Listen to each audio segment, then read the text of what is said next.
सर्वकार्येषु सर्वदा मत्स्यान् सारसुदानथ मरुधन्मतिक्रमसौ ईराभिरयोपरान् आनर्तन भार्गवोपाकश्रान्तभावमानाग्यु तत्र हरि प्रत्युचधारणः सायमेजेति सम्पत्सर्गविष्णुगां गतस्तदा इति श्रीमद्भागवते महापुराणे पारमांसं संहितायां प्रथमस्कन्धे नैषुपाख्याने श्रीकृष्णद्वारकागमनं नाम दशमोऽध्यायः। हरे नमः कृष्णाय वासुदेवाय हरे परमात्मने प्रणतोऽखिलेशनाथाय अथैकादशोऽध्याय सूत उवाच आनर्तान् स उपप्रज सुकृताञ्जनपदान् स्वकं दद्मोदरवरं तेषं विषादं समयनिव स उच्चकासे धवलो दरो गुरुक्रमशाधर शोणशोणिमा तध्यायमानः करकञ्जसम्पुटे यथाब्जखण्डे कलहं सौत्सन तमुपस्थितनिधनं जगद्भयभयापं प्रत्युज्जयुजा सर्वावर्तिदर्शनलालसः तत्रोपनीतबलयो रे रविर्दीपविवादितः आत्मा रामं पूर्णकामं निजलाभिनित्यदा प्रत्युत्फुल्लमुखः प्रोचुर्हर्षगदगया गिरा पितरं सर्वसुरीरमवितारमिवार्वका नतास्मतीनाथ सदां कृपङ्कजं विरिञ्च वैरिञ्च सुरेन्द्रवन्दितं परायणं क्षेममिच्छतां परं न यत्र काला प्रभवेत् परः प्रभुः भवायनस्त्वं भवति स्वभावना त्वमेव माता सुहृद पतिः पिता त्वं सद्गुरुणा परमं तदैव त्वं यस्यानुवृत्त्या कृतिनो बहुमिव अवसनाथा भवता यद्वयं सदृष्टमानामपि दूरदर्शनं प्रेम समितस्निग्धनिरीक्षमाणाननं पश्येमरूपं तव सर्वसौभगं यरमुजाक्षापसारहो भवान् कुरुन्मधुनवात सुहृदृक्षया तत्रात्र कोटि प्रतिमक्षणो भवेत रविं विनाक्षोरिव नस्तवाच्युत इति चोदीरितावात प्रदानभक्तवत्सव शृण्वानुग्रामदृष्ट्या वितुन्नत्राभिसद्वयं मधुभोजतसारारघुपुराणकवृष्णिभिः आत्मतुल्यवलयर्गुप्तं नागरभोगवतीमिव सर्वतुर्सवती गव पुण्यवृक्षलताश्रमैः उद्यानोपवनाराभ्यवृता पद्मकरश्रियं पुरु गोपुरद्वारमार्गेषु कृतकौतुकतोरणां चित्रपताकाग्रैरन्तप्रतिहता तप सम्मार्जितमहामार्गरत्यापणकतत्वरां सिक्तं गन्धदलैरुक्तं फलपुष्पाक्षताङ्कुरैः द्वारि द्वारि गृह्णं तद्दक्षतफलैक्षभिः अलङ्कृतां पूर्णकुम्भरबलिविधूपदीपकैः निश्चयमपृष्ठमायान्तं वसुदेवमात्मना अक्रूरसु प्रसीदं स रामः स तदरिक्रमः प्रद्युम्नः स विष्णुः स साम्भूतां भवतीसुतः प्रहर्षवेगो ससित शयन सनभोजनाः वारणेन्द्रं पुरस्कृत ब्राह्मणेषु शशुमङ्गलैः शङ्खचूर्यनिनादेन ब्रह्मभूषणचारिता प्रत्युजग्मोरथिरिष्टः प्राणया गतसाद्दशाः नारमुख्या ससदसो यादेस्तद्दर्शनोत्सुकः लसत्कुण्डलेन्द्रभातः कपोलवदनश्रियः नटनर्कगन्धर्वः सुतमागधवन्दिनः गायन्ति उत्तमश्लोकचरितान्यद्भुतानि च भगवान् तत्र बन्धूनां पौराणामनुवर्तिनाम यथा विद्युपसङ्गम्य सर्वे सन्मानमादरे प्रभा विभातनाश्लेष कलस्पर्शस्मिदीक्षणैः आश्वास च सुताकेभु वरैः स विमतैः निर्विभु स्वयं च गुरुभिर्वृत्तैः सदारे स्थविरैरपि आशिभिरीच्यमानोऽन्यर्बन्धिभिश्च विशदपुरं राजमार्गं गते कृते द्वारकाया कुलस्त्रिय हर्म्यान्यारुरुधिप्रतरीक्षणमहोत्सवः नित्यं निरीक्षमाणानं यदपि द्वारकौकसं नैव तृप्यन्ति दृशश्रियो धाम मम धामागमच्युतं श्रियो निवासो यशोरपानमात्रं मुखं दृशां बाहुलोकपालनं सारङ्गाणं पदाम्बुजं शितातपत्राभ्यदनैरुपस्कृतः प्रसूनवर्षैरविवर्षितः पथि त्रिशङ्घवासा वनमालया बभो घनो यथार्कोटुपचापवैद्युतैः प्रविष्टस्तु ग्रन्थित्रोः परिशुक्तसुमातृभिः भवति शिरसा सप्तदेवकी प्रमुखा मदा तापं पुत्रमङ्कमारूपस्नेशुतपयोधरा हर्षभिवलितात्मानः शिशिजुर्निर्दैत्यलैः अथा कृष्णसोवनं सर्वकाममदुत्तमं प्रसादयत्र पत्नीनां सहस्राणि च षोडशाम् पत्न्यापतिं प्रोष गृहानुपागतं विलोकसञ्जातमनुमहोत्सवः वृतस्तुरारासानसायात साकं प्रतिर्बिडलोचनाननः तमात्मजरिदृष्टिभिरन्तरात्मना दुरन्तभापापरिदेविपतिं निरुद्धमप्यासर्वदं गुणेत्रयोर्विलज्जतीनां भृगुवर्यवैक्लवा यतत्य सोपाश्वगतो ब्रहोगत तथापि तस्याङ्ग्रियुगं नवं नवं पदे पदे कार्यरमेत तत्पदात् चलाति यच्छीर्ण जहाति करिजित् एवं नृपाणं क्षितिभारजन्मना मोक्षोहिणीभिः परिवृत्तवेदसां विधाय वैरं श्वसनो यथा नलं मिथो वधेनो परन्तु निरायुधं सहि समरलोकेषु नवतेन स्वमाया देवी तिरत्नकूटस्थो भगवान् भात्राकृतो यथा उद्दामभावपि सुनामलबल्गुहाश वृणामलगणतो मदनोपियासां समूह्य चापमहजामजहात्मप्रभूतमास्ता यशेन्द्रं विमथितुं कुहकैरेण शेकुः अमयं मन्यते लोको यसङ्गमपि सङ्गिनाम् आत्मोपमेन मनुजं व्यापृण्वानं यथोविद एतदीशनमीश स प्रकृतिस्तु पितर्गुणैः न युज्यते तदा सदात्मस्तर्यथा बुद्धिस्तदाश्रया तम्मे निरेबला मूढाश्रयणं चानुवर्तं रः अप्रमाणविदो भर्तुरीश्वरं मतयो यथा इति श्रीमद्भागवते महापुराणे पारमांसं संहितायां प्रथमस्कन्धे नैमिषोपाख्याने श्रीकृष्णद्वारका प्रवेशो नामैकादशोऽध्यायः। हरे नमः कृष्णाय वासुदेवाय हरे परमात्मने प्रणतक्लेशनाशाय गोविन्दाय नमो नमः। अथ कर्मणि च महात्मना निधनं च यथैवास्य स प्रेत्या गतवान् यथा तदिदं तृप्तमिच्छामो गलितं यदि मन्यसे ब्रूहिणा तथानानं यस्य ज्ञानमदात्सुकः सूत उवाच अपि फलधर्मराज पितृपत्राणि रञ्जन प्रजा निष्क्रिय सर्वकामेव कृष्णपादापि सेवाया सम्पदा कृतगोलो कामैषीं भ्रातरो अधिधरुर्मदं राज्ञां क्षुषितस्य यथेतरे मातृ गर्भगतो वीरस तदा भृगुनन्दन ददर्श पुरुषं किञ्चिदह्यमानोऽस्त्रतीरसा अङ्गुष्ठमात्रमबलं पुष्पमतमुत्कामं भ्रामयन्तं गदामुः अस्त्रतेज स्वगदया निहारमिव भूपति विदमन्तं सन्निकरात्मा भगवान् धर्मागुभ्युः विशतोदसमाससहस्रैवान्तर्दधे हरि ततः सर्वगुणोदर्गे सानुकूलग्रहोदये जगे वंशधर पाण्डुर्भूय पाण्डुरिभोजसा तस्य पितृमना राजा विप्रेर्भौमकृपादिभिः घातकं कारयामास वासयित्वा च मङ्गलम् हिरण्यं गामहिं ग्रामान् हस्तस्वान् त्रिभरान् प्रदात् स्वन्नं चरित्रेव प्रजातीर्थे सतीर्थवित् तमुचुर्ब्राह्मणा तुष्टा राजनं प्रसर्यान्तं एष यस्मिन् प्रजातन्तो पुराणां पौरवर्षव दैवीना प्रतिघातिना शुक्ले संस्थापवेशीरातोनुग्रहार्थाय विष्णुना प्रविष्णुना तस्मात् नाम्ना विष्णुरात इति लोके बृहस्रवा भविष्यति न सन्देहो महाभागवतो महान्। लक्ष्मीनारायण भगवान को पतित पावन भगवान को नमो भगवते वासुदेवाय द्वितीय स्कन्ध अथ प्रथमोऽध्यायः। ओम नमो भगवते वासुदेवाय श्रीशुकयाराधनकुटुम्बभरणेन वा देहापत्यकलत्रादि स्वात्मसंज्ञे स्वसत्स्वभिः तेषां प्रमत्वनिधनं पश्यन्नपि न पश्यति तस्मद्भाग सर्वात्मा भगवान् ईश्वरो हरिः नारायणस्वरे प्रायेण प्रयोरात्मनिकटादि हरे इदं भागवतं नाम पुराणं ब्रह्मसंहितं वरितवान् परातो पितृपयनादं परिनिष्ठितो निर्गुण्य उत्तमश्लोकलीलया गृहीतचेता राजस्य आख्यानं यदधीतवान् तदहं विदास्यामि महापौरुषिको भवान् यस्य सर्वदामासो श्यामकृदेमतीं सति एतं निर्विद्यमानानां वित्सदामपुत्रो भयं योगिनां नृपवर्णीन्द्रनीतं हरेर्नामानि कीर्तनं किं प्रमत्तश्च भौगी परोक्षगायने विहापरं मुहूर्तं विदितं घटे च श्रेयसे यथा खट्वाङ्गो नाम राजस्य ज्ञाते यत्कार्यः एषः मुहूर्तात् सर्वमुत्सृज भगतवा नवयं हरि तवात्येतरि कौरव सप्तां जीवितावधि उपकल्पय तत्सर्वं तावत् यत् साम्प्रदायिकम् अन्तकाले पुरुष आगतः गतसादश कर्म निराकृतं सुवासरे धारे धिया तत्रैकावयं ध्याये जटिच्छिन्नेन चेतसा मनोदेवस्य कृत्वा तत्रस्वरे पदं तत्परं किशोर्मनो यत् प्रसीदते रतस्नमोऽप्यनाख्यतं विपुलं मनात्मना यत्से धारणया धीरोहन्ति यत्र कृतं भवनयस्य सन्धारणानां योगिनो भक्तिलक्षण आशु सम्पदते योग आसनं भक्तरीक्षत राजवाच यथा सन्धार्यते ब्रह्मधारणाय तस्मता याति दृष्ट्वा हरेदासु पुरुषस्य मनोबलं श्रीशुकवाच जितासंगो जितेन्द्र स्थूले भगवतो रूपे मनः संधारे धिया विशेषतः श्रीमद्भागवत सप्ताह ज्ञान महायज्ञ को जय हो। श्री जगदाचार्य योगराज महाराज को जय हो। संपूर्ण भक्त एवं भागवत वृंद को जय हो। जय जय श्रीमन्नारायण।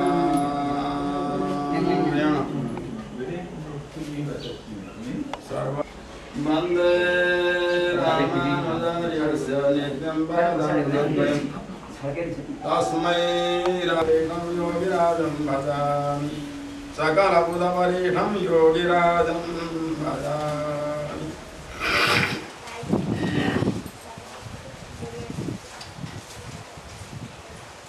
अनंतकोटि ब्रह्मांड नायक करुणा वरुणालय परात्पर परब्रह्म परमात्मा लक्ष्मीपति भगवान श्रीमन्नारायण महाप्राण को साप्ताहिक ज्ञान महायज्ञ में समुपस्थित श्री अनंत श्री विभूषित वासुदेवाचार्य स्वामी जी परम सदाचार्य स्वामी जी एवं भागवताचार्य जी खगेंद्राचार्य जी पंडित प्रवर श्री नारायण पौड़ेल जी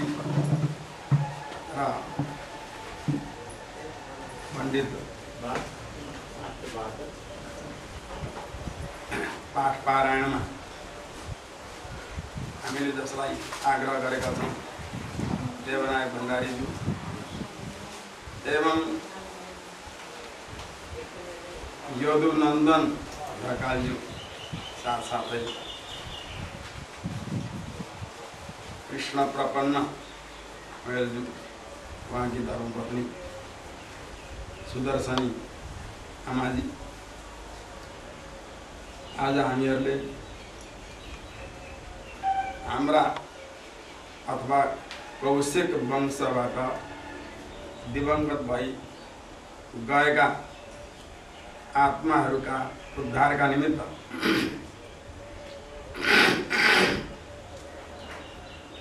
शास्त्रका आज्ञाअनुसार जगद्गुरु श्री योगीराज स्वामीजी हाम्रा जो आचार्य वर्य अभिभाषण उहाँका निर्देशन अनुसार यो पितृष्टिका रूपमा हामीले यो साप्ताहिक कार्यक्रम आरम्भ गरेका छौँ, जसको आज पहिलो दिन भयो। पहिला दिनको पाठ पारायण हामीले पुरा गरिसक्यौँ र अहिले मध्याह्नकालीन विश्रामपछि फेरि हामी आफ्नो आफ्नो स्थानमा उपस्थित भइसकेका छौँ। सर्वप्रथम श्रीमद् भागवतको अति संक्षेपमा महात्म्यबाट यो प्रसङ्ग आरम्भ गरिँदैछ। यहाँहरू सबैले मनलाई एकाग्र गराएर दत्तचित्त भई श्रवण गरिदिनुहुनेछ। जुन जुन दिवंगत आत्माहरूलाई हामीले यहाँ आह्वान गरेका छौँ, ती दिवंगत आत्माहरूले पनि श्रीमद् भागवतको पाठ र कथारूपी अमृत पान गरेर यस संसाररूपी सर्पका मुखबाट मुक्त भएर संसाररूपी सर्पका मुखबाट छुटेर भगवान श्रीहरिको दिव्य वैकुण्ठ धामलाई उहाँहरूले पनि प्राप्त गर्नुहुनेछ भन्ने यो हामीले आशा मात्रै होइन विश्वास राखेका छौँ र उनीहरूले पनि ध्यान दिएर यो कथा श्रवण गरिदिनेछन् र कर्ताका रूपमा उपस्थित जो हुनुहुन्छ उहाँहरूले पनि आफ्ना जीवनलाई सार्थक सफल जीवन मात्रै नभएर उज्जीवन बनाउनका निमित्त उत्कृष्ट जीवन बनाउनका निमित्त हामीले यो कथा श्रवण गर्नेछौँ। श्रवण गरेर ती सुनेका कुराहरू हृदयमा स्थिर गराएर राख्नेछौँ भन्ने आशा गर्दै गर्दै अब हामी प्रसङ्गपट्टि जाउँ। श्रीमद् भागवतको कथा भनेको सुर दुर्लभ, देवताहरूका निमित्त पनि दुर्लभ। यो त भगवानको करुणा वरुणालय परात्पर परब्रह्म परमात्मा लक्ष्मीपति भगवान श्रीमन्नारायणको असीम अनुकम्पा भएमा मात्र यो श्रीमद् भागवत श्रवण गर्ने, सुन्ने, सुनाउने अवसर प्राप्त हुन्छ, श्रद्धा हुन्छ, सुन्ने इच्छा पनि हुन्छ। भगवानको अनुकम्पा नभएसम्म यो श्रवण गर्ने इच्छा पनि हुँदैन, श्रवण गर्ने अवसर पनि प्राप्त हुँदैन, श्रवण गर्ने मौका पनि हुँदैन। जुन समयमा श्री सुखदेव स्वामीले परीक्षित महाराजलाई श्रीमद् भागवतको कथारूपी अमृत पान गराउन आरम्भ गरिबक्सनु भएको थियो, त्यस अवसरमा देवताहरूले अमृतको गणा श्री सुखदेव स्वामीका समक्ष राखेर प्रार्थना गर्न लागे। देवताहरू, हे स्वामी, हामीले यो स्वर्गलोकको अमृत लिएर आएका छौँ। यो स्वर्गलोकको अमृत हजुरले स्वीकार गरेर यो राजा परीक्षितलाई यो अमृत पान गराइदिबक्सोस्। यसका बदलामा हामीलाई यो कथा रूपी अमृत प्रदान गरिबक्सोस्। स्वर्गलोकका अमृतका साथमा यो कथा रूपी अमृत साट्ने कुरा तिनीहरूबाट भयो। साटिन्छ, बराबर मूल्य भएको वस्तु एक अर्कासँग साटिन्छ। अब एउटा वस्तु छ जस्तै 5 पैसा, 5 पैसा बराबरको एउटा वस्तु छ। अब एउटा वस्तु छ 5 लाख, तर पनि यो कथा रूपी अमृत पान गर्नले त यस दुःखै दुःखले भरिएका संसाररूपी जेलमा फर्किएर आउनु पर्दैन। त्यसो भएकोले कथारूपी अमृतमा र यो स्वर्गलोकका अमृतमा आकाशमा र पातालमा जस्तो दिनमा र रातमा जस्तो अन्तर छ। त्यस्तो तुच्छ अमृत देखाएको महत्त्व यिनीहरूले बुझेका रहेनछन्। यो सम्झी बक्सनुभयो श्री सुखदेव स्वामीले। त्यसो भएकोले कथारूपी अमृत प्रदान गर्नु भएन देवतालाई अनधिकारी मानेर। बरु चाहिँ हामी अकिञ्चन छौँ, अनन्य गति छौँ, हामीसँग केही छैन, हामी हजुरका शरणमा आयौँ, हजुरले कृपा गरेर हामीलाई कथारूपी अमृत प्रदान गरी बक्सनुहुनेछ भनिकन यसरी नम्रताका साथमा प्रार्थना गरेका थिए देवताहरूले श्री सुखदेव स्वामीसँग। भने यो कथारूपी अमृत अवश्य प्राप्त गर्ने थिए, तर हामीसँग यो स्वर्गलोकको अमृत छ, यो राख्नुहोस्, त्यो कथारूपी अमृत हामीलाई दिनुहोस्। यसरी साथ अज्ञानं प्रापक ज्ञानं प्राप्य ज्ञानं मुमुक्षुभिः एतद् ज्ञानत्रयं ज्ञेयम् एतदन्य किञ्चन। स्वज्ञानं ज्ञान हुनुपर्छ। के को ज्ञान? स्वज्ञानं आफ्ना स्वरूपको ज्ञान हुनुपर्छ, परमात्माका स्वरूपको ज्ञान हुनुपर्छ। आफूमा र परमात्मामा नाता सम्बन्ध के छ त्यस कुराको ज्ञान हुनुपर्छ। र यो संसार के हो? संसारबाट पार लाग्ने उपाय, संसार रूपी जेलबाट मुक्तिको बाटो कुन हो त्यसलाई चिन्नुपर्छ र त्यसलाई चिनेर त्यसलाई अपनाउनु पर्छ। कमसेकम यति गरेर मात्र यो शरीर रूपी डोको बिस्योस्। यति पनि ज्ञान प्राप्त नगरिकन नि यदि हाम्रो यो शरीर रूपी डोको फाटो भने यो जीवन व्यर्थ हुन्छ। त्यसो भएकोले आफ्ना जीवनलाई सार्थक बनाउनका निमित्त मनुष्य जीवनको चरम लक्ष्य प्राप्ति भगवत प्राप्तिका लागि यति ज्ञान हुनुपर्छ। आफ्ना स्वरूपको ज्ञान हुनु पर्यो, परमात्माका स्वरूपको ज्ञान हुनु पर्यो, आत्मा र परमात्मामा भएको नाता सम्बन्धको बोध हुनु पर्यो। यो संसाररूपी जेलबाट मुक्तिको बाटो कुन हो त्यसलाई पनि चिनेर अपनाउनु पर्यो। यसको नाम हो ज्ञान। पूर्वेसम्म कि पूर्वजा र सबैभन्दा जेठा हुनुहुन्छ ब्रह्माजीका मानसिक पुत्रहरूका मध्येमा सबैभन्दा पहिले जन्मनु भएको, तर सधैँ 5 वर्षको उमेर उहाँहरूको रहन्छ। त किन त्यस्तो त भन्दा हरि शरणमेवमि श्रीहरि शरणम श्रीहरि शरणम श्रीहरि शरण। श्री माने जीवात्माले गरेको प्रार्थना सुनिदिने, जीवात्माले गरेको प्रार्थना सुनिदिएर भगवानलाई सुनाएर भगवानबाट जीवात्माको सर्व प्रकारले रक्षा गराउने भएकी जगजनी भगवती माता महालक्ष्मी जसका साथमा हुनुहुन्छ यस्ता सर्वेश्वर सर्वशक्तिमान अनन्त कोटि ब्रह्माण्ड नायक भगवान श्रीमान नारायण नै शरणम माने मेरा रक्षक हुनुहुन्छ। यो महामन्त्रको अर्थ हो। यस माने अर्थका साथ यो महामन्त्रको अनुसन्धान गरिरहनुहुन्छ उहाँहरूले। त्यसो भए उहाँले पृथ्वीमा सर्वोत्तम भन्ने जानेर विचार गर्न गएको थिए, तर कसैका पनि हृदयमा भक्ति ज्ञान वैराग्य मैले देखेँ। जबसम्म भक्ति ज्ञान वैराग्य प्राप्त गर्दैनन् जीवहरूले तबसम्म त तिनीहरूलाई मुक्तिको सम्भावना रहँदैन। मनुष्य जीवनको चरम लक्ष्य भनेको त भगवत प्राप्ति हो, मोक्ष प्राप्ति नै हो। अब त्यो भक्ति ज्ञान वैराग्य बिना कसरी तिनीहरूले मोक्ष प्राप्त गर्छन्? त भक्ति ज्ञान वैराग्य प्राप्त गरेर धेरै धेरै जीवहरूको कल्याण होस् भन्ने उद्देश्यले नै परमात्माले सृष्टि गर्नुभएको, यो मनुष्य जीवात्माले मनुष्य शरीर दिनुभएको जस्तो मलाई लाग्छ। तर कसैका पनि अन्तरात्मामा हृदयमा, हृदय कमलमा अथवा हृदय रूपी वृन्दावनमा स्थिर गराएर विराजमान गराउने इच्छा तपाईँको छ लोक कल्याणका निमित्त भने श्रीमद् भागवतको साप्ताहिक कथा प्रवचन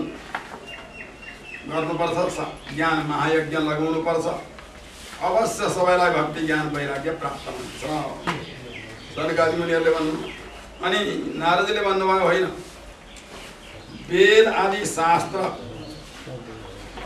नै श्रीमद् भागवतको आविर्भाव भएको भने मैले वेद पढेर सुनाएँ, वेदको व्याख्या गरेर सुनाएँ। त्यति हुँदा पनि भक्ति ज्ञान वैराग्य प्राप्त गरेनन् कसैले भने वेदकै अर्थ स्वरूप भएका श्रीमद् भागवतबाट चाहिँ कसरी भक्ति ज्ञान वैराग्य सबैले प्राप्त गर्न सक्लान्छ? कसरी मैले यो विश्वास गर्नु भन्दा सनकादि मुनिहरूले भन्नुभयो हे नारदजी हेर्नुहोस्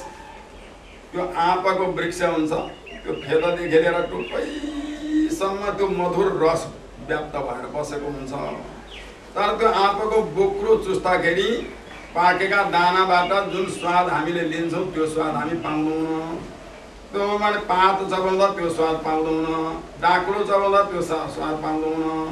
आँपको जरो चबाउँदा त्यो स्वाद पाउँदैनौँ त्यो आँपका वृक्षमा फेददेखि टुप्पैसम्म त्यो मधुर रस व्याप्त भएर बसेको हुन्छ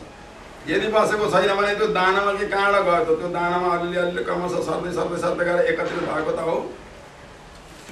तर पनि आँपको दानो चुस्ता जुन स्वाद आउँछ हामीलाई त्यो स्वाद त्यो आँपका न हाँगाबाट आओस् न पातबाट आओस् न बोक्राबाट हेर्नुहोस् है त्यो दुधमा चाहिँ सर्वत्र त्यो घिउ व्याप्त भएर बसेको हुन्छ तर त्यो दुध पिउँदाखेरि घिउको स्वाद हामी पाउँदैनौँ त्यो दुधमा घिउ त छ नि जम्मै तर दुधै पिउँदाखेरि घिउको स्वाद जसरी पाउँदैनौँ त्यस्तै प्रकारले भक्ति ज्ञान वैराग्य यो सबै कुरा वेद आदि शास्त्रमा यी सबै कुराको वर्णन छ तर जति सजिलै गरी श्रीमद् भागवतबाट हामी अनुभव गर्न सक्छौँ त्यति सजिलै गरी वेद आदि शास्त्रबाट यो ज्ञान हामीलाई हुन सक्दैन त्यसो भए नारदजी विश्वास गर्नुहोस् श्रीमद् भागवत साप्ताहिक ज्ञान महायज्ञ भएपछि जसले पनि श्रद्धा भक्तिका साथ तन्मय भएर श्रीमद् भागवतको कथा सुन्नेछन् तिनीहरूलाई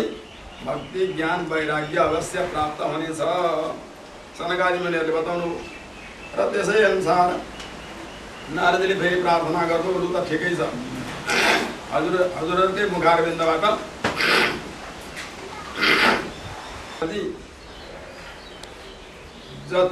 जस्ता पापहरू श्रीमद् भागवतका कथाद्वारा नष्ट हुन्छन् श्रीमद् भागवतको कथा श्रवण गर्नाले जति पापहरू नष्ट हुन्छन् अथवा श्रीमद् भागवतका कथामा जति पाप नाश गर्ने क्षमता छ शक्ति छ त्यति पाप गर्ने शक्ति कुनै जीवात्मामा छैन भन्नको मतलब जुन चाहिँ पाप श्रीमद् भागवतको कथा श्रवण गर्नाले मेटिँदैन श्रीमद् भागवत कथा रूपी अग्निद्वारा जुन पाप जलेर जाँदैन त्यस्तो कोही पापै छैन एउटा उदाहरणका निमित्त एउटा कथा यहाँ सुनाउन लाग्नुभयो कोही धुन्धुकारी नाम गरेका कोही व्यक्ति थिए उनका पिताको नाम आत्मदेव हो आत्मदेव ब्राह्मणका धेरै समयसम्म सन्तान भएन उनले धेरै सन्तान प्राप्तिका निमित्त यज्ञ याग गरे जप तप गरे पाठ पूजा गरे गराए हरिवंश पुराण लगाए सप्तचण्डी लगाए सहस्रचण्डी लगाए केही गर्दा पनि उनका घरमा सन्तान भइदिएन अब चाहिँ आत्महत्या गर्नु पर्यो निसन्तान भएर बाँच्नु चाहिँ धिक्कार हो भन्ने सम्झँदै आत्मदेव ब्राह्मण कसैले नदेख्ने ठाउँमा एकान्त जङ्गलमा गएर पासो लागेर बरु या अथवा कहीँ पानीमा फाल हानेर प्राण त्याग्नु पर्यो भन्ने विचारले गएका थिए जङ्गलमा अकस्मात त्यो जङ्गलमा पुगेपछि एक महात्माको दर्शन मिल्यो आत्मदेव ब्राह्मणलाई भनौँ त्रिदण्ड धारण गर्नुभएको थियो ऊर्ध्वपुण्ड तिलक लगाउनु भएको थियो यस्ता एकदम तेजस्वी महात्मा हुनुहुन्छ वास्तवमा